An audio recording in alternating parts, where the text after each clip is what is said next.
ายดีวันนี้เราจะมาซ่อนมายากลคิดว่ามันเป็นกลไพ่เนาะคิดผิดเนาะมันเป็นกลยางเนาะเอายางใส่กองไพ่ซื่อๆโอเคกลนี้จะเป็นกลอย่างซ่องอีเราจะให้ทานผู้ชมกวดเบิ่งว่ามันเป็นอย่างปกติ จากนั้นเราจะเห็นให้อย่างอีนี่ของก็อีตัวนี้นี่เบิ่งให้ดีๆ1 2 3เห็นหรอมันคล้องเข้าไปกันแล้วคล้องเข้ากันแล้ววิธีออกง่ายๆ1 2จากนั้นเขาก็ให้ทุกคนจับเบิ่งได้ว่าเป็นอย่างปกติทาดาอย่างธรรมดาซ่องอีซ่องเส้นก็ได้เนาะอุ๊บอันนี้บ่เกี่ยวเนาะแบบนึงตอนนี้เขาจะให้ท่านผู้ชมจับหรือว่ากวดกะเบิ่งว่ามันเป็นอย่างธรรมดาจากนั้นวิธีการจับของเราแม่นเราจะคล้องอย่างนี้ใส่นิ้วชี้ทั้งสองจากนั้นให้คล้องอย่างตัวนี้ใส่นิ้วก้อยทั้งสองแบบนี้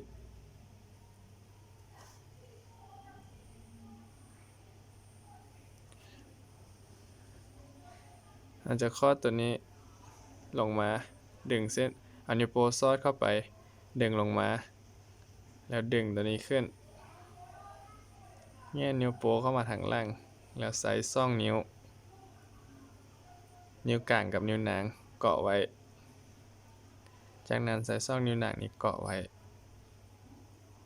มันจะเบิ่งคือว่าเป็นอย่างซ่องเส้นแต่ว่าเขาเสื่องอันนี้ไว้มันคลอดกันไว้แล้วเมื่อเวลาเราเห็นอันนี้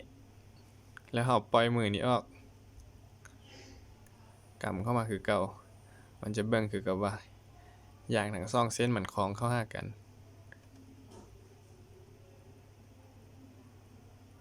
ตอนนี้จะเบิ่งคือกับว่าคล้องกันแท้เลยแต่ว่าเวลาเราปล่อยซ่องนิ้วนี้ออกไปมันก็จะเบิ่งคือกับว่าเราดึงออกจากกันอีกเท่านึง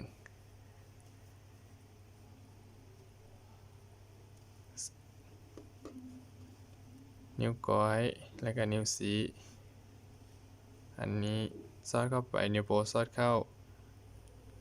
แก้วลงมาแล้วก็ดึงลงมาแล้วก็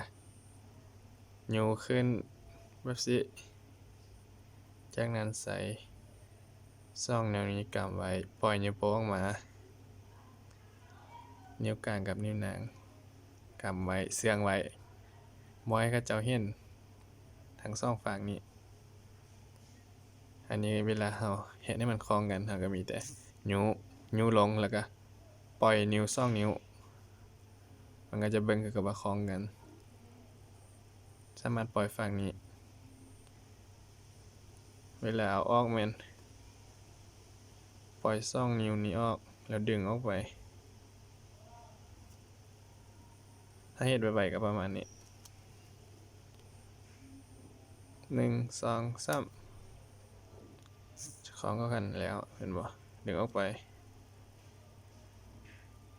แล้วก็ให้ท่านผู้ชมจับกดเบิ่งเป็นกฎที่ง่ายๆเนาะสามารถลิ้นได้ทุกทีทุกเวลาที่มี